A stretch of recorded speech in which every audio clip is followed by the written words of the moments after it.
My name is Jeffrey Sidoris, and this is Process Driven. In this episode, I'm sitting down with photographer and photography instructor Karl Taylor, who I was introduced to in 2010 or 2011 when a friend gave me one of his training DVDs. And what struck me straight away was Karl's energy and enthusiasm for photography, along with an incredible knowledge of how to make great pictures in virtually any situation.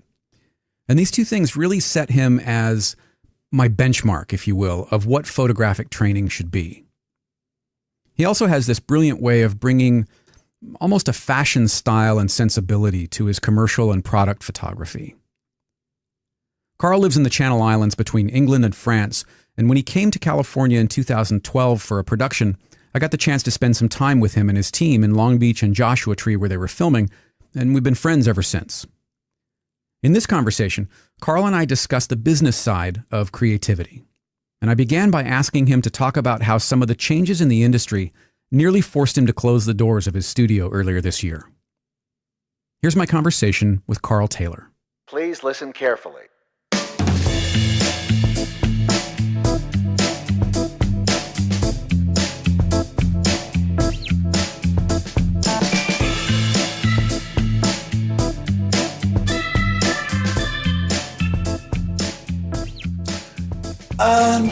Well, that's an interesting question.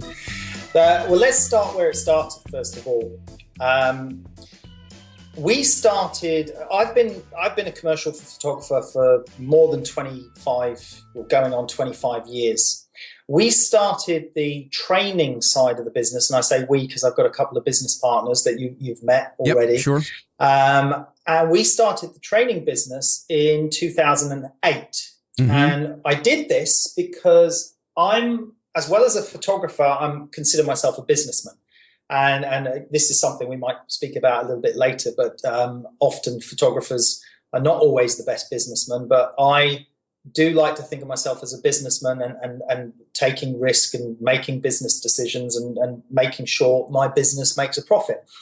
And back in 2008, when there was this upsurge in digital photography, I realized there was going to be a downsurge in commercial photography off the back of this, because I saw the industry or the interest in photography growing amongst the public. I mean, photography had always been popular as a hobby or a pastime, but it was surging dramatically because of digital, because it became more accessible. Sure. Now, primarily at an enthusiast level, or did that extend into the pro market as well? Were there more pro photographers coming in? No, I was quite reluctant to go digital at first. Mm-hmm. You know, when it was only when the Hasselblad H1 came around and I actually finally saw digital reach a milestone in quality that I actually accepted it. You know, I'm from a 5x4 inch film background and 6x7 film background and was shooting that for years.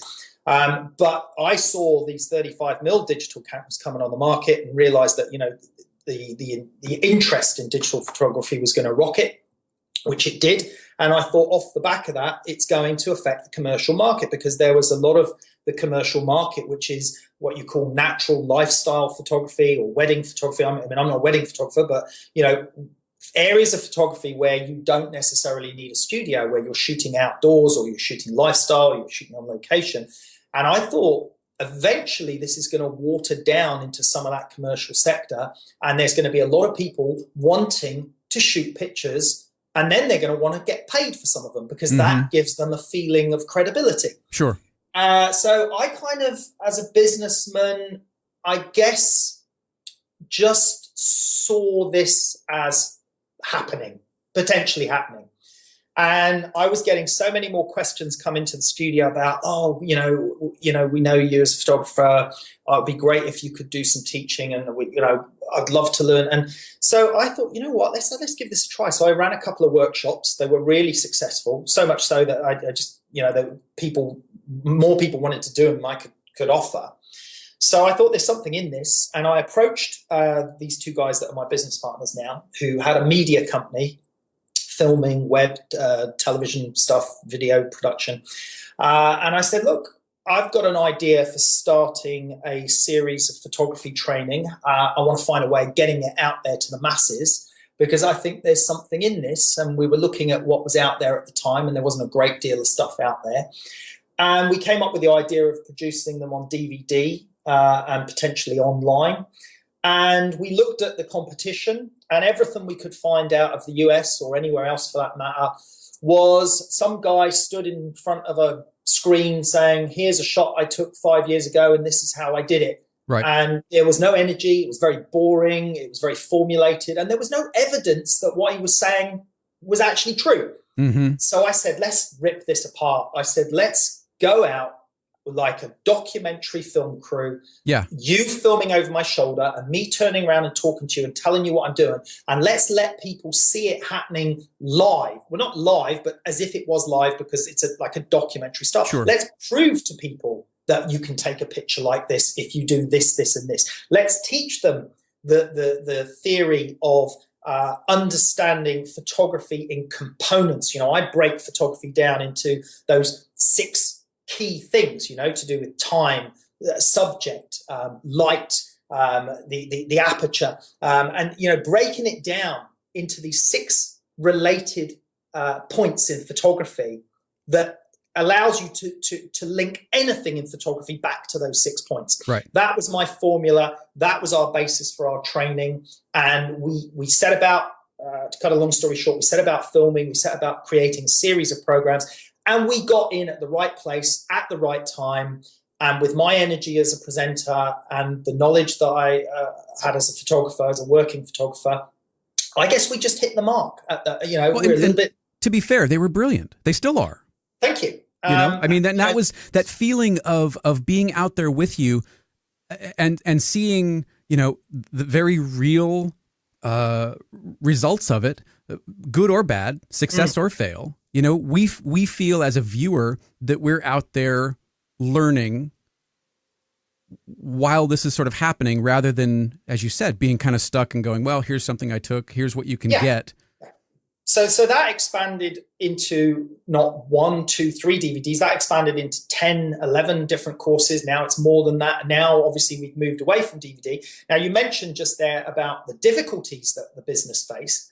And this is very true, because we are now on our 4th, or I'm now on my 4th studio, a 4,000 square foot monster of a studio where we've spent an absolute fortune in investment in this place. And this transition, what happened with the photography training market was that there was this huge upsurge in interest in photography, which has now plateaued and gone down a little bit. But then every Tom, Dick, and Harry jumped on that bandwagon, with all the different other training providers started popping up. Lots of little small ones started popping up, offering online courses. Many of them, in my opinion, with no real credibility, no background as real photographers. But the problem is, if you're new to photography and you're learning photography, you don't know who's credible and who isn't. So Sure. All of this started to eat into our business somewhat. Plus our retail element of our business, because we were selling DVDs in retail around the world as well, that was affected in the downturn of DVDs, because DVDs just became less and less popular. In that transition to streaming.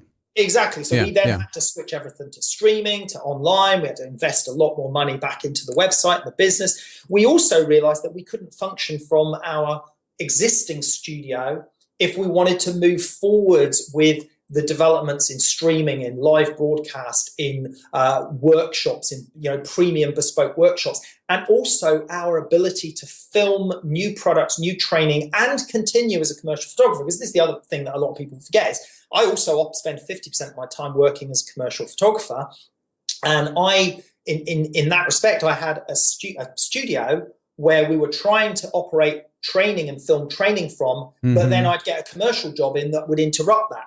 So we needed a studio that had 2 shooting areas, right? Where so you could keep both things set up. I could keep both things set up, keep things going. Now, this all required a huge amount of reinvestment into the business, and the business had done phenomenally well. Not to mention, your production costs had to be astronomical because the quality was there.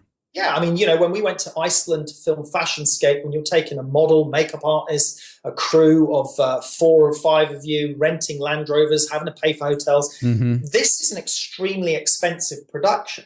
And again, with all of the products that we've produced, we not only want them to be very educational, but we want them to be very entertaining. You know, this is our ethos, is education and entertainment, because it helps you learn. And all of these costs, although the business was doing very well, it was this transitional period from the DVD world to the online world to moving to a new studio. We basically made the decision to move to the new studio, even though we knew things were going to be tough and very tough, because if we hadn't made the move to this new studio, it would have been tougher. It would have possibly collapsed. So we had to move to this new studio to reinvent and reinvest in the business, to open up new revenue streams, which are some of the things we are launching this year, and also allowed us to do things with the workshop. And remember, we're not like a huge company. We are just a small team of 6 people. Sure. And you know, with that, obviously you do have staff overheads, and we had to invest a huge amount of money into this new studio. So yeah, the period you're talking about was a little bit touch and go, because we had this crossover period with the business of having to reinvest, but during a downturn in DVD sales and a transition into an online world and trying to find our feet again there. But fortunately, again, from a business perspective, I and the team, my directors, we made the right decision. We took a risk, and the risk is paying off. Sure. And this is, again, going back to the business side of things of photography. I come across this time and time again with other photographers, is they do not give enough precedent to the business side often. You know, being a good photographer is one thing, but you need to be business savvy at the same time. And you know, it's one of the things that I've always tried to pay attention to as a photographer. You know, I say I've been operating as a photographer for many years now, but I also try to consider what will be a successful business, because at the end of the day, I love photography. It is a passion of mine. It always has been. But if it doesn't provide me and my staff and directors with the right income, then I may as well just go and get a job. Right. Is it fair to say that had you not moved to the new studio, had you not taken that chance, it sounds like you're saying one of those sides of the businesses, either the training or the commercial side, would have had to go away?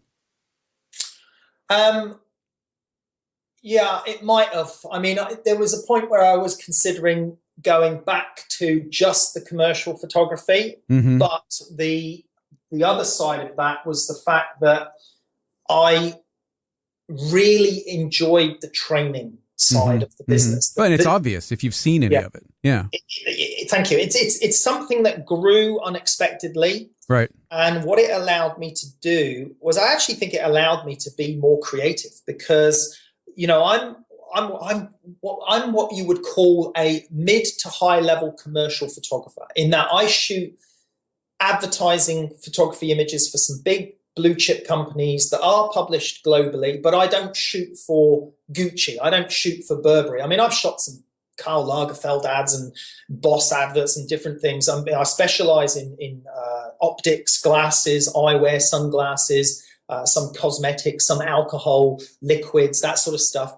But, you know, I shoot mid to high level commercial stuff. I'm not like, you know, at the very top end, like Rankin or some of these guys that are shooting, you know, the big stuff, if you know what I mean. So, you know, but you're showing, what's interesting though, is you're showing people how to get the results of those big guys. Yeah, absolutely. Because I'm perfectly capable of doing it. It's just that I'm not based in London. You know, I don't want to live in London, so I'm not based in the big smoke. I mean, I work in London now and again, but I'm not based there. So it's more difficult to break into that world if you are not in those cities, or if you're not represented by an agent. And I have worked on some big campaign stuff before, don't get me wrong, but I've never really pushed or strived to do more than that with it, because where I'm based and where I live is very safe for my family. It's the lifestyle. You know, I love the ocean. I live on this small island in Guernsey in the Channel Islands. And by doing the business that I had and doing the training, I've got a good business that provides myself, my partners, my staff, and my family with a lifestyle that I can enjoy doing photography. And as I said, with the training, it allowed me to be more creative. It allowed me to do the shoots that I wanted to do that I wasn't doing as a commercial photographer, because quite often you can be doing some quite boring shoots. You can be shooting simple products or pack shots or stuff that generally is not that inspiring. So with the training, it was like, hey, what do you want to shoot? Right. Well, we'll shoot whatever we want. Let's shoot a fashion shoot in Iceland. Let's shoot some crazy exploding liquid shoot. Let's shoot some professional product adverts to show how they're done. Let's shoot portraiture. Let's shoot, let's do landscapes.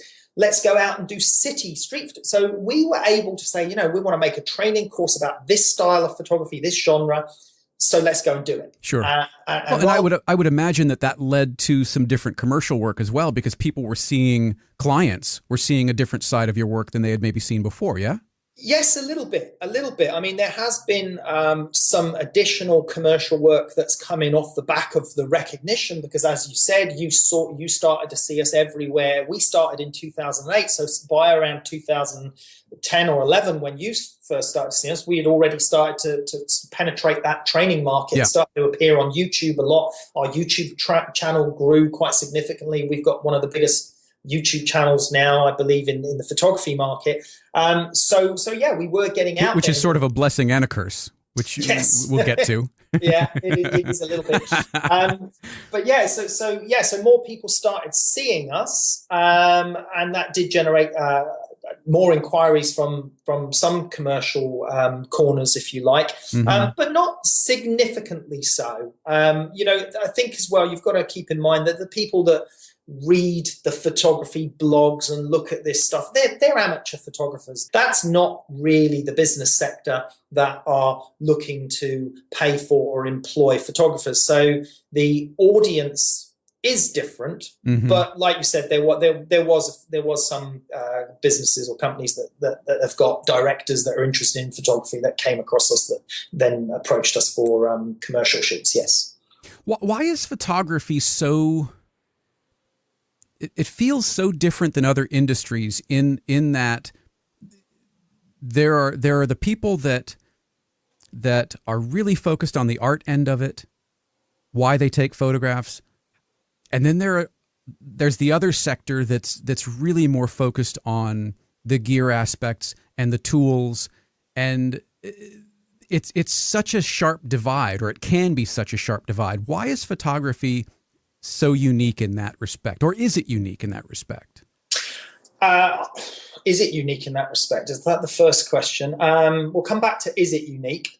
Why is it like that? I think it's because photography is obviously very gear orientated. So that attracts, if you like, the ones that are just focused on the gear, the technology, the gadgets, etc., but aren't necessarily as artistically skilled. But not to say they can't learn, but aren't as artistically skilled. And then you've got those that are more involved in it on a purer art-based level, and there is that sort of separation, as you say. It's a tricky one to answer. One of the things I have found since I've been doing this is that there is too much focus on gear and kit and everything else. I believe we take some very good images and very captivating, dynamic photos, and yet sometimes we get accused by the nerd audience, if you like, to some extent, of no offense. Well, not all of them, but we get you get accused by some of them. Oh, you shot that, you got to shoot that picture because you got a Hasselblad and because you're using Broncolor lighting or this sort of thing. And it's interesting because I've just shot a whole new series of pictures. I sent you some actually that I shot on, some of them on a Canon 5D and with natural light, because I wanted to go back to basics to say, well, hold on, here's how you can shoot if you know how to source the right background, if you know how to look at light and study light. And this is the most important element of photography is light, understanding light and the emotional influence of light on your image. That is the key to understanding photography. And therefore you could take an incredibly stunning picture on an iPhone if necessary, if you know how to find the light and use the light. Now, obviously, the great equipment helps because I can make my own light with the Broncolor lighting. I can make any type of light. I can create whatever I want. And then obviously the resolution and the tonality of the Hasselblad helps me. But I'd been using high resolution, expensive cameras, even when I was using film cameras. That's commercial photography. You need those because they are tools to do the job, but they are not the be all and end all of making a great picture. Did you ever get to that point where you're like, hold on, maybe I do need these things, or did you ever question your ability to make great pictures without them, without the 5D or without the Broncolor? Well, to me, a 5D is a basic camera, to be honest. Now, that might sound a little bit arrogant to some people. I'm sorry. I meant the H5. I'm sorry. Okay, the H5, right. Yeah, sorry about that. Yeah, no, no, never. I've not doubted my ability to be able to shoot with any camera if you can show me how to put it into manual mode, because I only shoot in manual mode and wheel the shutter speed and the aperture. The disadvantage of the 35mm stuff is the slower sync speed for flash sync, because I shoot a lot of the fashion work and stuff I shoot outdoors. I like to underexpose the ambient scene, and by having a high flash sync speed means I can do that more easily. But in our training, I showed people how to do that, how to find a workaround that using ND filters. Sure. So I can find a way of doing it because I understand the physics of photography. And I'm very focused on that science element of photography, the mix of physics, the mix of art, combining those to find a solution. Most of what I do in my commercial work is about finding a solution for a client and making it happen. So no, I've always been confident that I can make a picture on a 5D or an Olympus OM3 or an old film camera, and I could do that with natural light and a Elastilite reflector, which is one of the reasons I recently we're in the process of filming this natural light photography course where we are going back to basics and saying, look, it's not about the gear, it's not about having all the lights, it's about vision. It's about seeing when the light is going to be right, or finding the location where the light will work for you. It's knowing what to look for, how to interpret it, understanding how light interacts with objects, surfaces, from the front, from the side, from the back, hard light, soft light, mixtures of the both. And then obviously introducing composition, human emotional response, color, colors that juxtapose each other, all of those things. It's understanding all of that makes a captivating, dynamic photograph. And, I've always tried with my work, even with the studio stuff as well, it's quite simple in many ways. I aim for simplicity in a lot of my pictures, clarity through simplicity, and that's the sort of style that I've got. But no, I never questioned my ability to be able to do it without the Hasselblad. But I shoot with the Hasselblad because it is the best camera for what I do. I would disagree with you on simplicity. I've seen the behind the scenes videos of some of the shoots. They're anything but simple. All right, yeah, sorry. They might not be simple from the behind the scenes. What I'm talking about is the resulting image. Yeah, sure. So I don't like to over clutter my images. Mm-hmm. One of the types of photography that became very popular and largely followed was this sort of fantasy style composites of, in woodlands with strange heads and creatures and, fairyland stuff going on and 100,000 things going on in a photo.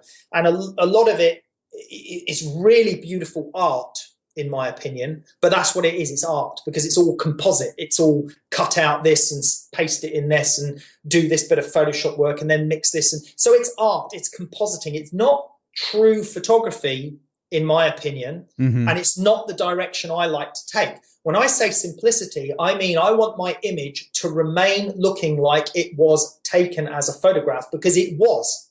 That, Is there a hard line for you when a photograph ceases to become or ceases to be a photograph, or is it more nebulous and you only know it when you see it?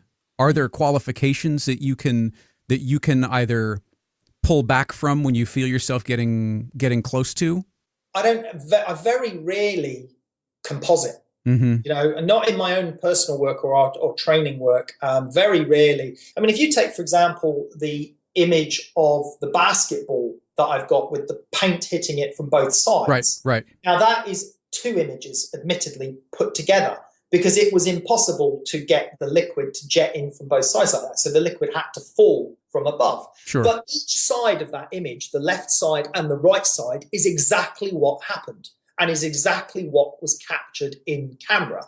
The actual items that you see and the interaction of the liquid with the object, or you take the recent the Hasselblad H6 shoot with the tins hitting. Right. Those tins hit together in the air and those splashes came out of those tins at that particular place, at that particular time, at that moment. And that's how it was captured. And those images had absolutely minimal retouching because they're not composited, in that we're not cutting out one tin and moving it. We only composited what actually happened where it happened. So if, for example, they're like layered images. Sure. If you can rub through the empty space on the top right, because nothing happened in the top right on the first shot, but then something crashed together in the top right on that shot, then I can blend those two together. But what you're seeing in one space in time happened there as it did in the other one, and nothing else has changed because the camera is in a fixed position, the lighting's in a fixed position, the background's in a fixed position. So actually what you're seeing in the photo still happened. Sure. That's the difference. You see, what I shoot physically happens. Okay, even when you take, for example, the girl jumping in the air in the volcanic background in the red dress, where she almost looks like she's being pulled up to the heavens. Sure. I didn't cut her out and stick her there. We put her on a trampoline, right, and made her jump in the air and shot her in the air at that position. Okay, so I try to do everything I can to capture it in camera if possible.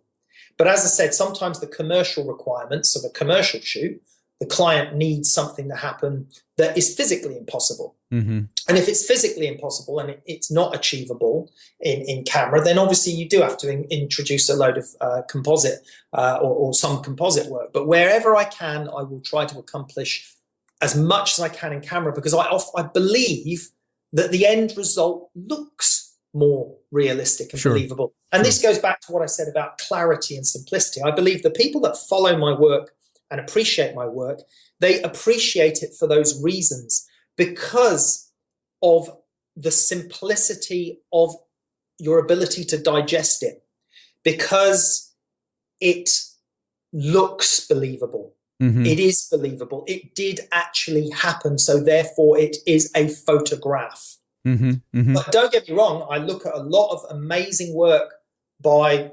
photographers who do composite, and they create some amazing artwork that I can appreciate and I can admire, but I don't consider that photography in the same way of a more purist form of how I consider the photography that I do and the method I follow to create the images I create.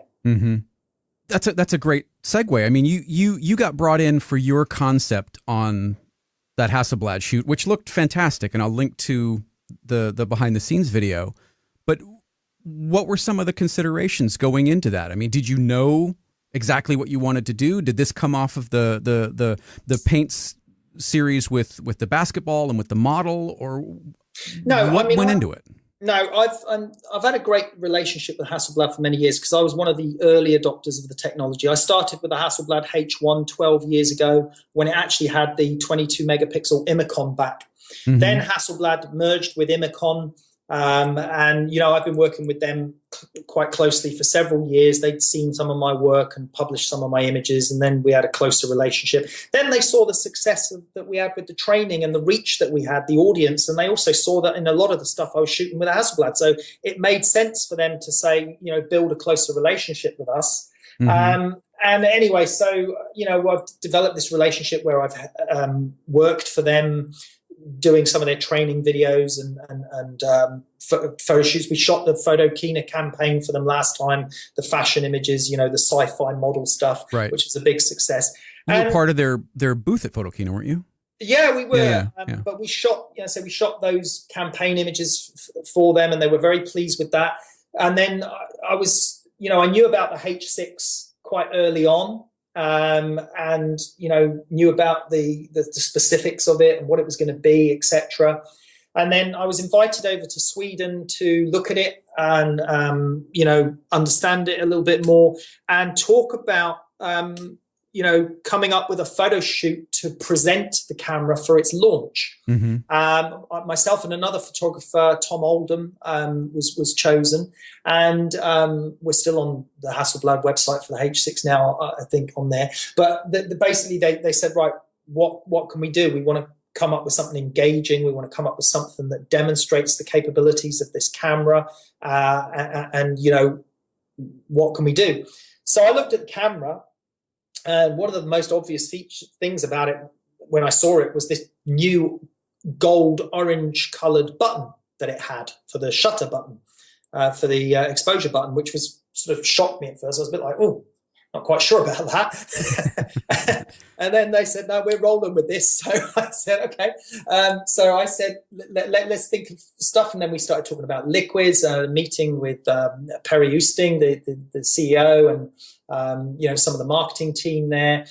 And they've obviously seen my liquids work and liked the liquids work. And I said, okay, well, let's see. What about using the new colors of the Hasselblad, the silvers, the blacks, and the gold, the orangey gold, and bringing those together in some sort of explosive, dynamic liquid shoot that would entertain an audience, be captivating, but it had to also be captivating on video.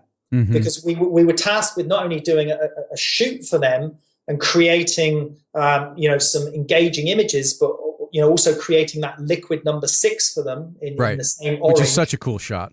Thank you.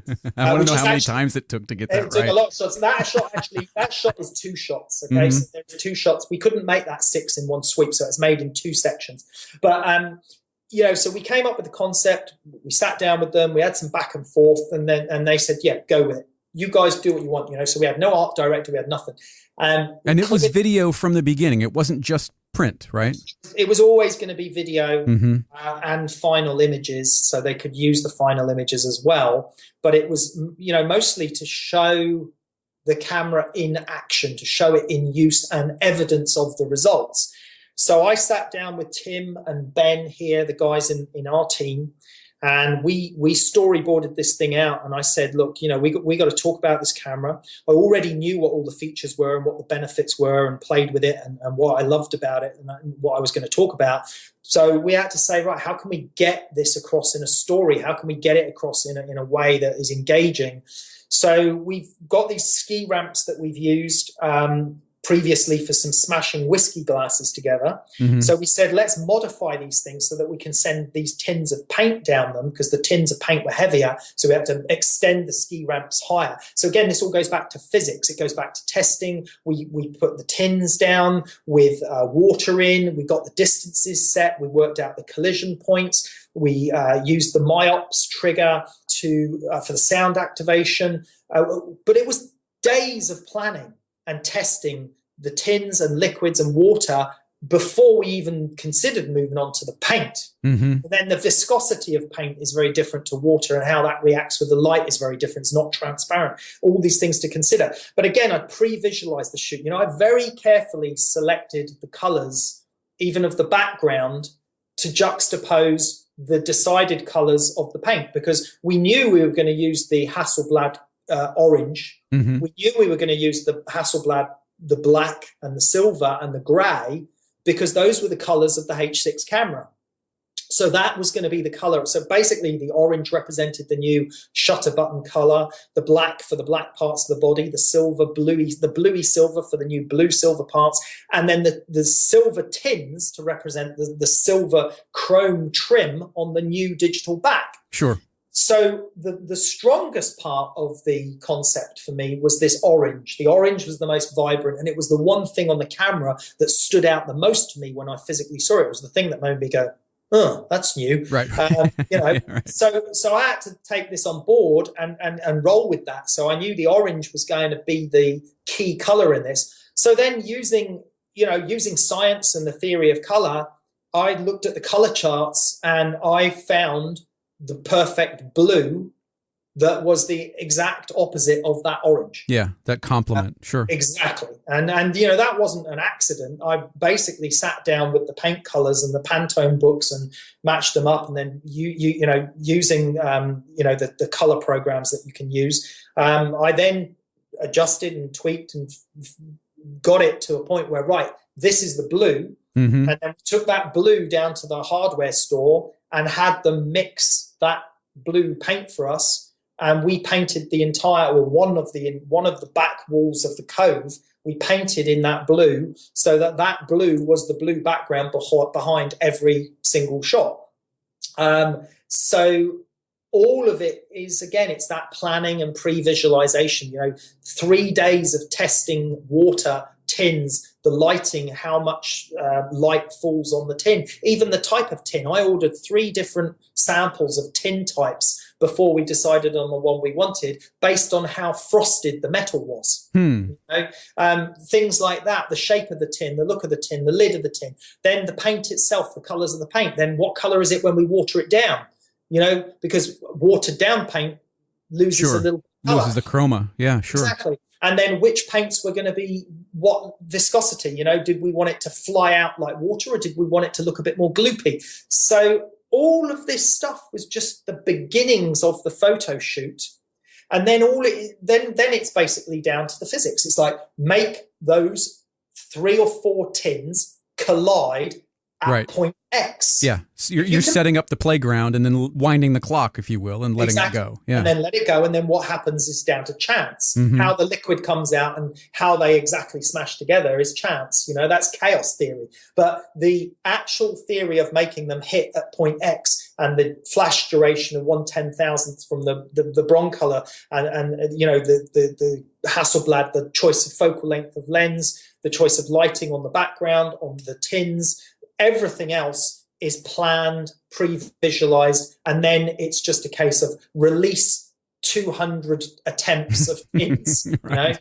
Well, we had 400 tins. Wow. And we let usually 4 at a time down the ramps to collide, because we had 3 ramps and we could let 2 together down each ramp. So sometimes we tried 6, which made too much mess, and then sometimes we found 3 or 4 was the best number. So we had, I think we did it about 120 times. Wow.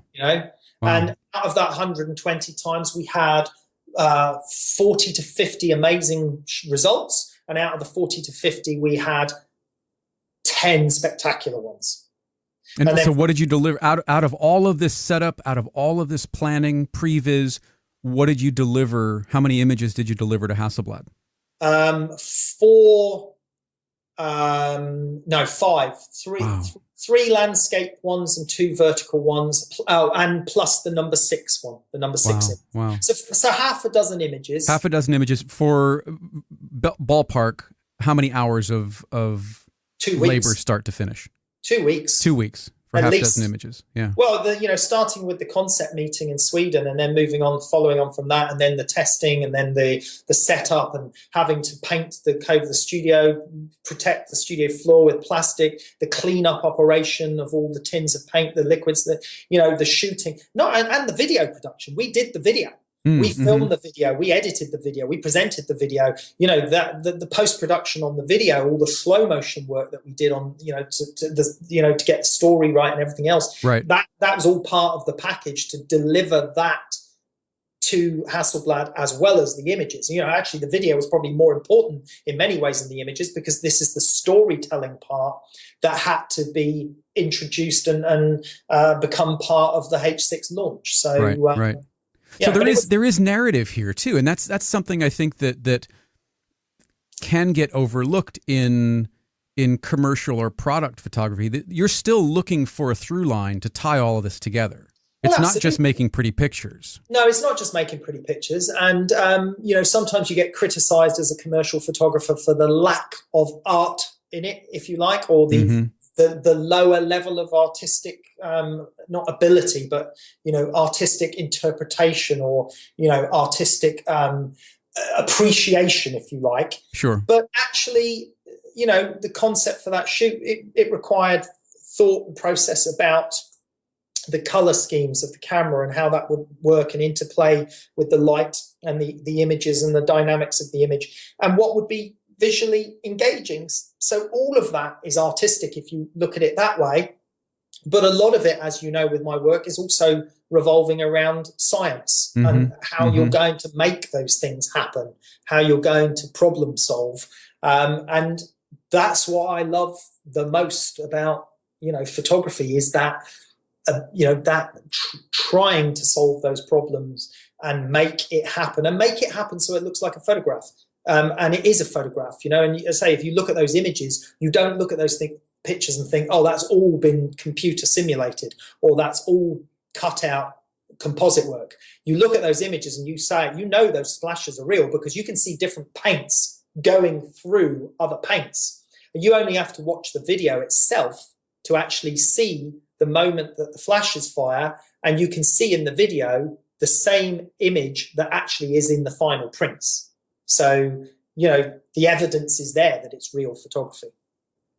What's more satisfying for you, coming up with your own concept or executing a brief from a client? Is there a difference in how you approach them, or is there a different level of satisfaction of final image when you nail one versus another? It depends on the brief. I mean, some client briefs are so appalling that you're nailing it, isn't that satisfying? No, I mean, if you get a really good brief from an agency or a client, and it's a complex one, and it takes you a lot of work, or it's going to take a lot of work to produce the result and give them something that meets their vision, that is very satisfying, because again, it's about problem solving, it's finding a solution, and that's the physics of it that I enjoy undertaking and trying to overcome to get the result. But then equally, there's also something very satisfying about coming up with completely your own concept of image, which is what I often do, or I'm allowed to do for the training side, because 99% of advertising photographers will tell you that all these beautiful, amazing images they create, they're not their concepts. They're just doing what an art director has sketched out and asked them to do. On the stuff we did recently for Hasselblad for the H6 launch, luckily, I was given complete creative freedom to come up with whatever I wanted to achieve an engaging series of images for the launch. And an engaging video, and because I like working with liquids and color, and because we already knew in advance, having been involved with H6, that there was going to be this orange element to it. I said, right, what about this? Let's do this. They said, go for it. So it is satisfying when you can do the concept yourself, or like with Fashionscape, with the Iceland fashion stuff.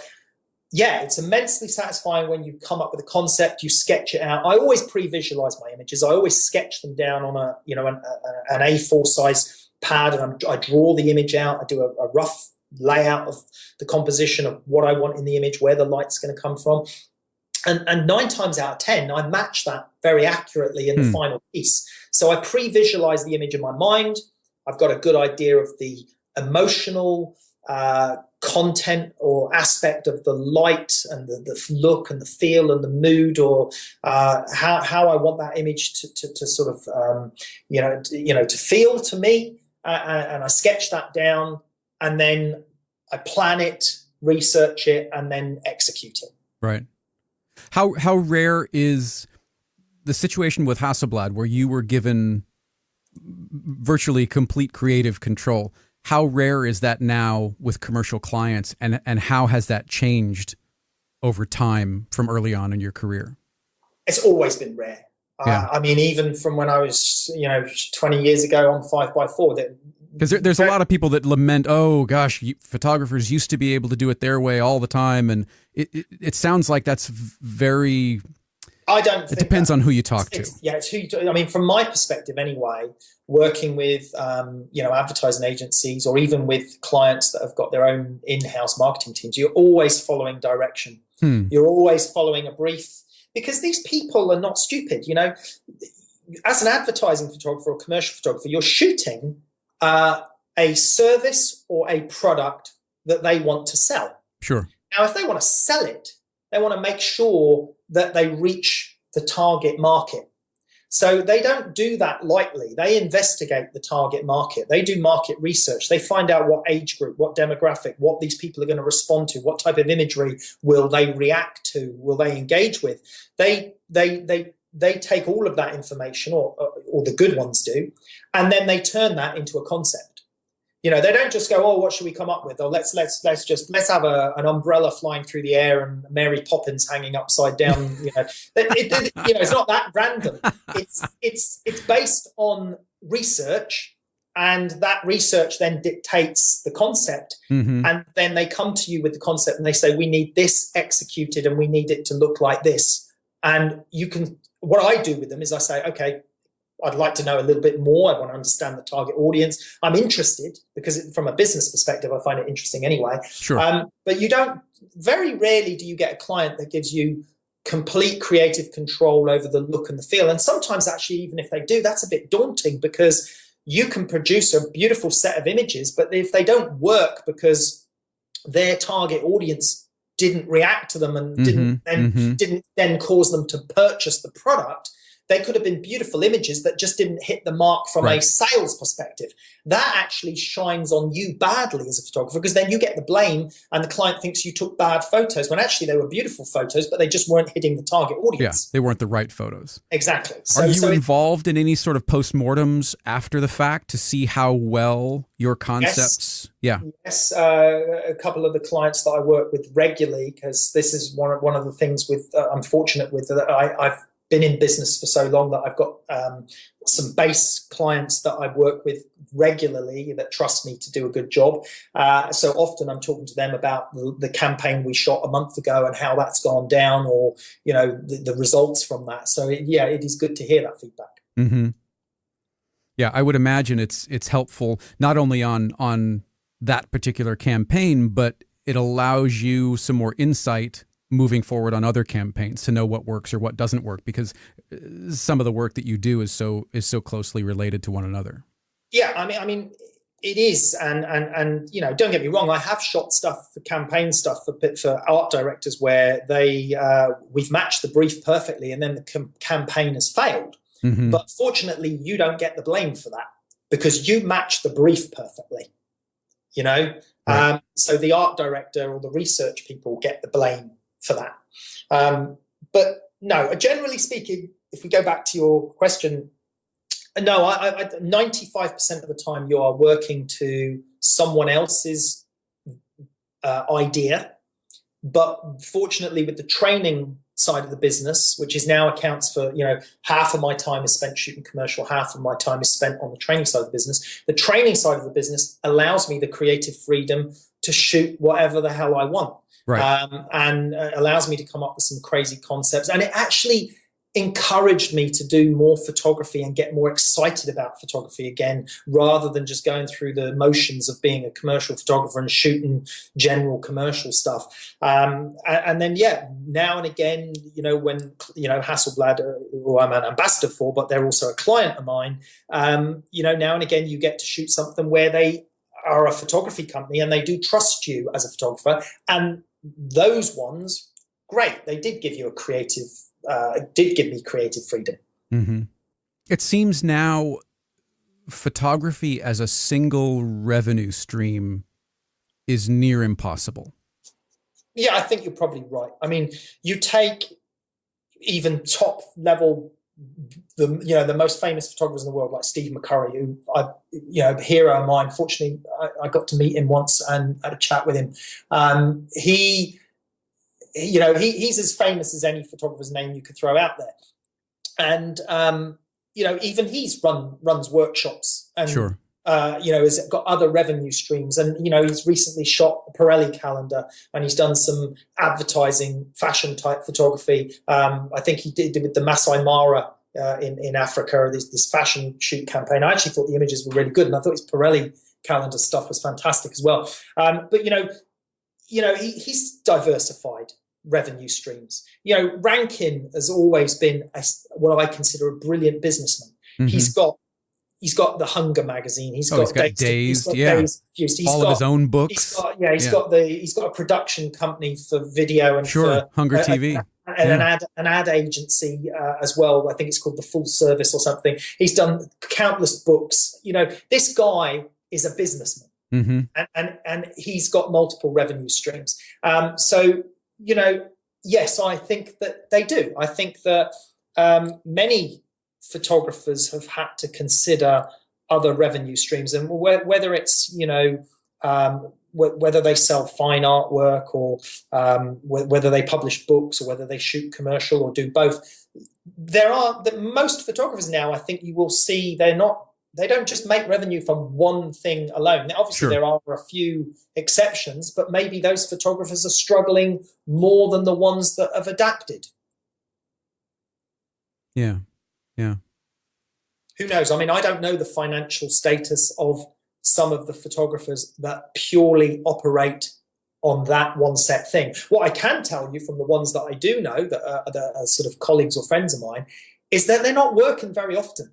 And what does that say? I mean, yes, they might be working on the big $25,000, $50,000, $80,000 photo shoot. Mm-hmm. But maybe those only happen once or twice a year now. Exactly. Yeah. So what do you do with the rest of your time? And a lot of these photographers, they don't have studios anymore. So where do they get the opportunity to shoot? I have to shoot a lot more and do a lot more shoots to make my money and do the training and everything else, but I enjoy it. Mm-hmm. So I'm kept actively busy. I'm not sat at home wondering when the next shoot's going to come in, because we've diversified and because we have the other, these different revenue streams. I'm kept busy, and that's the way I like it. And and it sounds like you're able to constantly sort of challenge yourself creatively and financially with trying to come up with new revenue streams. The workshops were kind of a new addition, moving to a streaming format from DVD, considering live shows. I mean, it sounds like you're being challenged in the ways that you need to be challenged. Yes, I think as well, it sort of probably comes back to the business side, is I've never been adverse to risk. Mm-hmm. In actual fact, I like it. Mm. When we made the decision to move to this studio, and if I showed you the bill for this studio and how much money this cost, you'd fall off your chair. When we did that, it was at the most financial challenging time for our business. Yeah, we talked about it, and you still had the old studio that you were paying on. Do you know what? It's funny because that's ironic. We're talking about that right now because this morning we were just at the old studio clearing out the very final last things. No kidding. Because the lease expires the end of next week, and I will not be paying rent on that old studio. So yeah, there you go. From a business perspective, I've been paying rent on the old studio for a year and a half while it's set sat almost empty, but with stuff in storage there. Right, right. Because we saw the opportunity to invest in this new studio to get us out of the doldrums of the business in the other place. But it was a huge financial risk that could have broken us. But it was based on a little bit of faith, but not being afraid of the risk element to it. That is a business type decision. That's what you have to do sometimes to realize success. I mean, don't get me wrong. I'm not talking about taking risk unnecessarily or without careful thought or careful planning, but you have to not be afraid of saying, you know what, this could go tits up. Right. Don't think I'm not leaving that in, because I am. you have to do that. And right. But anyway, let's go back to your question, sir. I've kind of lost it then, I think. But, no, that's great. Okay. That's great. I mean, I think that yours is a unique story to tell,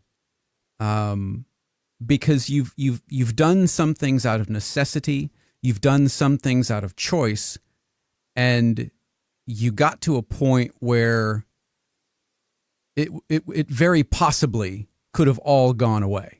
Absolutely. I mean, we talked about it several times where, it was like, we're kind of looking at your watch going, we've got a couple weeks left. It was close. It's close to the edge because we because of the risk element and the financial outlay, it was close to the edge. But, I did kind of still feel confident that we turn it around, and, that the risks we were taking were the right decisions. Were Tim and John always on the same page with you? Yes, generally we I can't make these decisions without them. Sure. They own part of the company. Sure. And so we discussed this. Fortunately, they trust in my judgment, and I trust in theirs. And John, who works on the marketing side of the business, online marketing and analytics, that sort of thing. Tim works on the creative side of the business, if you like, on the look and the feel, the design of things. We have to trust each other's ability in our understanding of the marketplace and where we think we can go with it and what we can do. One thing I can tell you, we kind of forced our own decision to take the bigger risk, because if we didn't take the risk, we were going to fail anyway. Mm-hmm. So why not? What was there to lose at that point? Exactly. We would have just lost more money. What was there to lose? There was more money to lose. Okay, because we had to take our money, our business savings, if you like, reinvest it, and we could have lost it all. But we would have lost we would have had to pretty much shut down if we'd continued to try and operate from that old studio. So we needed to move into this bigger premises to give us the facilities to film more quickly, to operate more quickly, to produce better work and have the multiple shooting areas, and then also for the workshops and the live shows and things that we've got, coming up. If we were not able to implement those new revenue streams, we would have been destined for failure. So it was just a question of choice. We're going to fail, we stay as we are, or we could fail even bigger. Yeah. But fortunately, we had confidence that it would work. It was a question of timing and how quickly we could get things up and running and moving. Right. And when you're only a small team of 6 people, it's a lot harder. We're not one of those huge, I won't mention the name, but one of those huge live online companies with 200 staff and millions of dollars of investment. Those live creative companies? Yeah, those type of companies. And we're not one of those companies that have got other people's money to play with. Yeah, you feel it every level. We feel it on every. It's our money. Yeah. It's our money. Myself and my director's money that we were risking, our own personal money. But you know what? I prefer it. Yeah. I prefer it. We're more responsible for it. You're beholden to no one.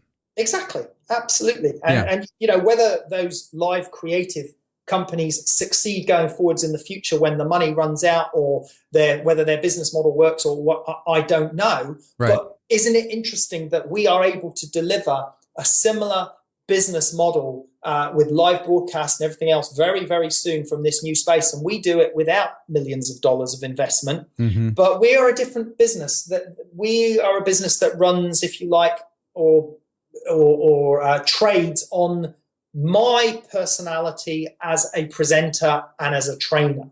Mm-hmm. If you like me, you will learn well from me. A lot of people don't like me. Right. That's fine. But for the ones that like what I do and like what I work, we trade off of who I am and Sure. the way that I teach. And fortunately, a lot of the companies that I respect and work for, like Broncolor and Hasselblad, they like the way we train and the way we teach. And that's why they use us to do it for them as well. Mm-hmm. Mm-hmm. Would young reportage photographer Karl, knowing what you know now, would you still do it if you had to do it again? I left reportage photography. Right, but would you have taken this same path to get where you are now and followed photography? Yeah, but think about it, right? Let's just go back there a second. I left reportage photography because I couldn't make any money.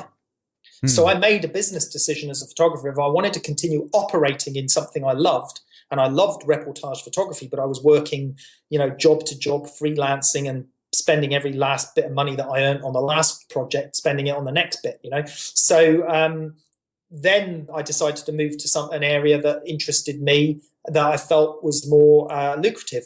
And it was probably easier to make money in commercial photography then than it is now, because there's obviously more people trying to do it now.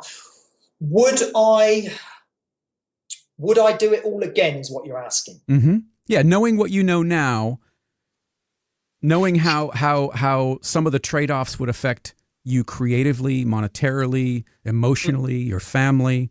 Yeah. Has it been worth it? It's definitely been worth it. If you say, if I went back in time and would I do it all again now? Would I do it all again? Yes. But would I do it all again if I was starting now? Not necessarily, because it's different now to what it was when I started. Mm-hmm. The process of making it a success is the same, but the market has changed. Digital changed that. The knowledge level changed. Shooting on film and using light meters and shooting Polaroids, and the way you dealt with the process of photography has changed dramatically. And would I do it now? I don't know. I love what I do, but I'm very thankful that the training side of the business came along, because it actually helped support my photography as a business overall dramatically, especially when we started the training in 2008, which is exactly when the credit crunch happened, and there was a downturn in commercial photography because of that. And actually, we had more free time available to then concentrate on developing this training. If that credit crunch had never happened, we might never have got round to bothering getting that training side of the business running, because I would have been too busy on the commercial photography. So in some ways, the credit crunch was a blessing for the training business, because it forced us to do something with that, which has then led to the success of that, which has helped support my overall business and revenue, in a way that it wouldn't have. And I also became inspired by photography again, because I was able to shoot pictures that I wanted to shoot, or it allowed me to develop more creative images, because I was deciding to come up with the concepts or try new things. I would do it all again if I was put back in time to where it was when it started, because I've had a fantastic life from photography. I would not change anything. If you would like to see some of Karl's commercial work, head over to karltaylorportfolio.com. That's KarlTaylor portfolio.com. And if you would like more information on Karl's workshops or his training programs, head over to karltaylorphotography.com. You can follow Karl on Instagram and Facebook at Karl Taylor Photography. And you can also find a ton of free photography tips and tutorials on his YouTube channel. If you're enjoying Process Driven, please subscribe on iTunes or in your favorite podcast app. And if you'd like to support the show, head over to jeffreysaddoris.com. That's JEFFERYSADDORIS.com. and click the support the show button. And please help me spread the word about Process Driven by sharing it on your various social media streams or by leaving a review or a rating on iTunes. You can follow me on Instagram or Twitter or Facebook at Jeffrey Sidoris, or you can subscribe to my mostly weekly newsletter, which is called Iterations, and that's available at jeffreysidoris.com. And as always, thank you very much for listening, and I'll talk to you on the next one.